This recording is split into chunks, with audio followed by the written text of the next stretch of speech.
Hi guys, I'm Kasia. Welcome to the channel and welcome as always to our coffee times to discuss movies and horror. Today I am here to talk to you spoiler free about a new Netflix release, Bird Box Barcelona. It's coffee time. The movie just dropped last Friday, the 14th of July, and I was really excited to watch it because I had previously read the novel Bird Box by Josh Malerman and enjoyed the adaptation by Netflix with Sandra Bullock from 2018.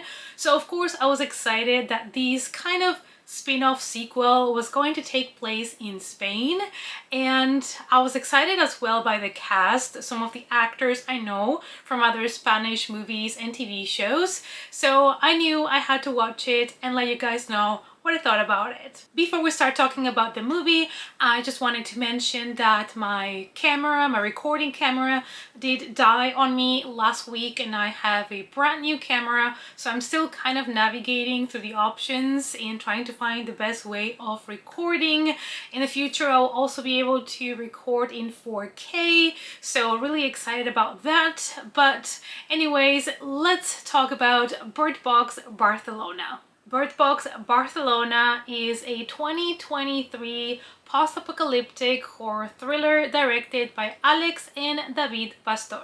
This is a spin-off sequel of the Netflix movie from 2018 called Bird Box that was inspired and adapted from a book by Josh Malerman from the same name, Bird Box. After a mysterious force decimates the world's population, Sebastian must navigate his own survival journey through the desolate streets of Barcelona. If you've seen the first Bird Box, you know the deal. There are creatures that seem to live in the air, and when you look at them, they whisper your deepest desires to you so that you might die by suicide. If you guys have not seen Bird Box yet, I do recommend it to you guys. I think it's a very solid film. I really enjoyed it, but since I have read the book, I was a little bit biased because there were some things that they changed from the book that I was not the biggest fan of.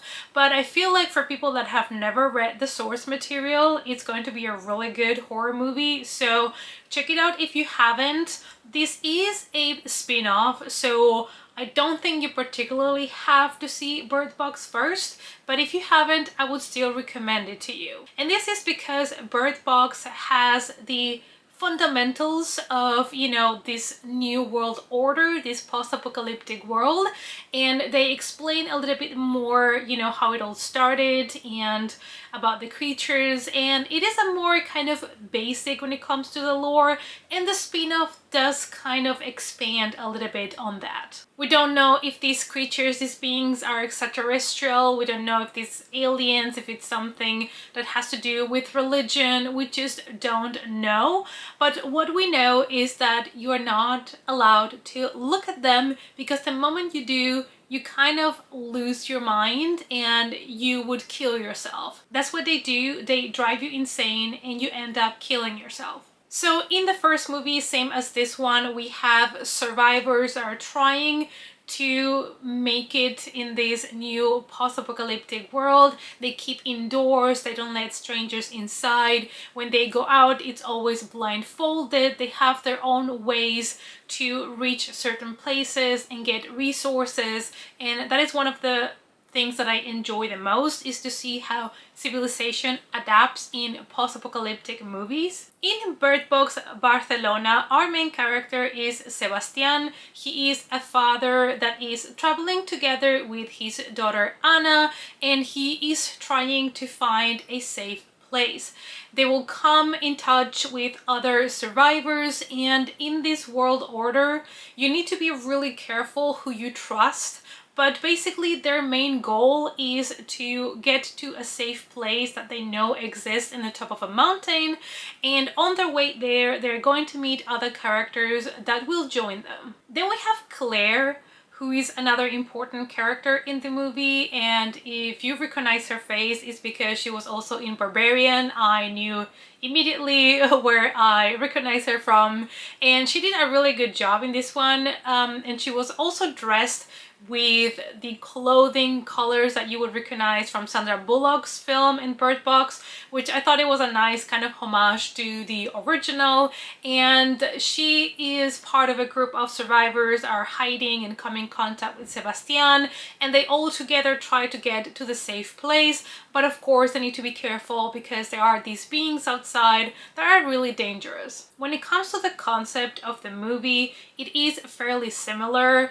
We get to see the world now after everything that happened, after the beings arrived and people died, and we get to see the aftermath of it. We follow a group of survivors trying to get to safety, so it kind of has the same concept, but I would say this movie, when it comes to characters, it focuses a lot more on grief and how the characters are dealing with it. And it adds the element of religion.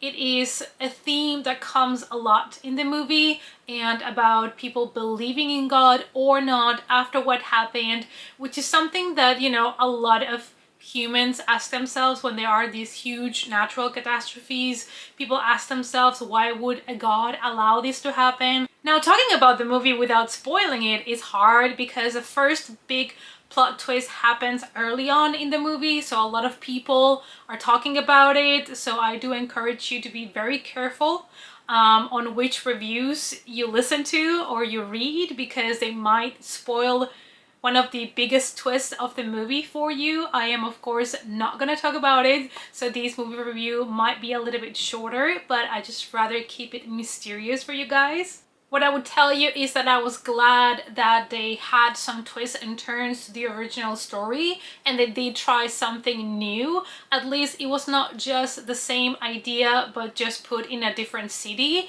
At least they were really trying to bring a new concept of these post-apocalyptic world and other type of survivors that are facing other type of challenges. So I was happy to see that they tried something new instead of just doing the same thing just based in another part of the world. However, I do think the idea that they had and the concept could have been explored a lot better. Same goes for the religious aspects that they brought into the movie. I think I would have loved to see that better explored and to hear more about that. Similar to the original, we are watching the aftermath and seeing how the characters are dealing with this new world, but we also get offered some flashbacks to when it all started so that we can see what happened to some of our characters, see their backgrounds, where they come from, where they were when the entities arrived for the first time and when everything went down. The movie explores how grief sometimes can drive people mad, which is something that, you know,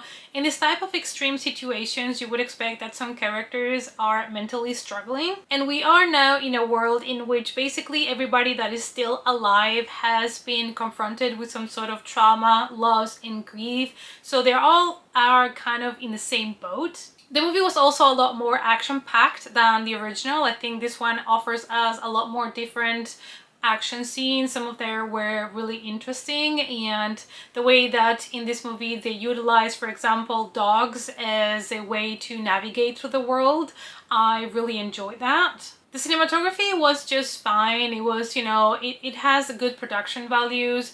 The movie has a lot of interesting wide shots of the city, showing the aftermath and all the people that committed suicide, and it has some nice shots, but I wouldn't say that it is particularly like impressive or like an amazing cinematography. It was just okay. Bird Box Barcelona is way darker than its predecessor. It is more focused on grief and a lot of darkness. The horror comes from the humans that come in contact with the entities, as in the first movie.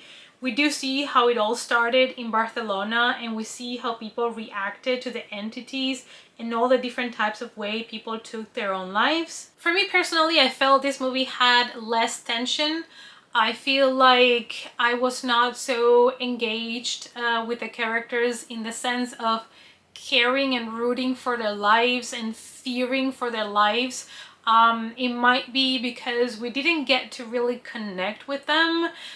From the get-go, the movie has a lot of action and we don't really have a lot of time to connect with certain characters, and that might have been one of the things that made me perhaps not as attached to them. Something that I enjoyed is that, the same as in the first movie, when these beings, these entities are closer and they're getting closer to you, then the leaves and glass and whatever is on the ground kind of levitates, and I always love to see that, and I love that that is utilized to kind of let the viewer know that the entities are approaching. Most of the movie happens on broad daylight, so that might also have had some impact when it comes to the creepiness and the unsettling feelings in the film.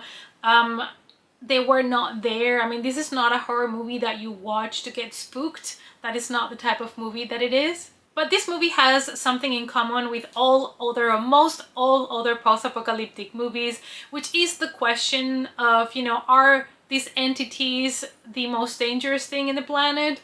Or is it still humans, the monsters that we should fear? And that is because in most of these movies, you always question the survivors and the people that your main character meets along the way. Are these people that you can trust?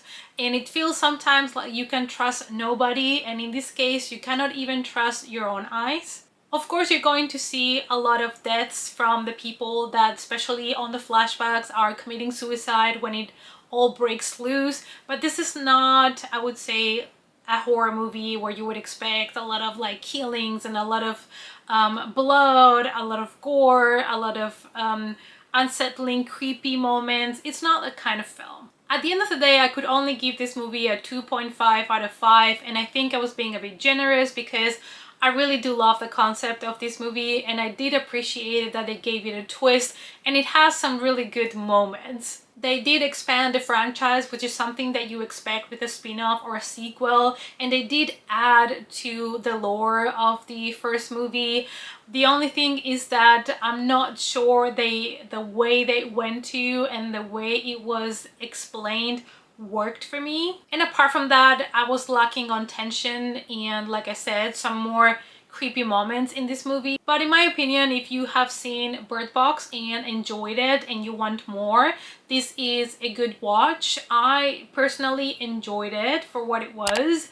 I think I would personally even rewatch it. It might be because I just love the concept of these post-apocalyptic worlds so much, and I did like the actors, but that is more of a personal, subjective thing. I think, you know, it is also on Netflix, so you don't lose anything by giving it a try. So if you love post-apocalyptic movies, just give it a shot. Alright guys, so this was my spoiler-free review of Bird Box Barcelona. Let me know down below, you guys, if you have seen the first one, if you've enjoyed these sequel, spin-off. Let's talk about it in the comments down below. Thank you guys as always so much for watching, and I hope to see you all in our next coffee time. Bye!